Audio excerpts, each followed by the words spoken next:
So, welcome back po sa ating channel mga guys. So, ito na yung update po natin na sa paggawa ng CR. Ayan.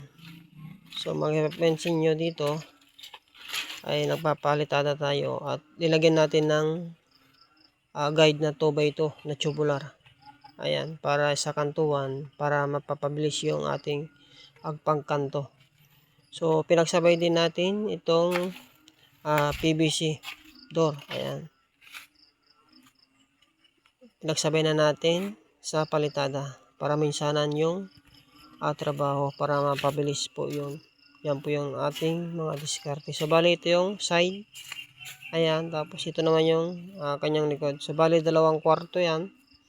Yung isa ay shower at yung isa naman ay CR. Ayan. Kung sino nga gustong mag-CR, pwede makapag-CR. At kung sino may gusto maligo ay makakapagligo agad.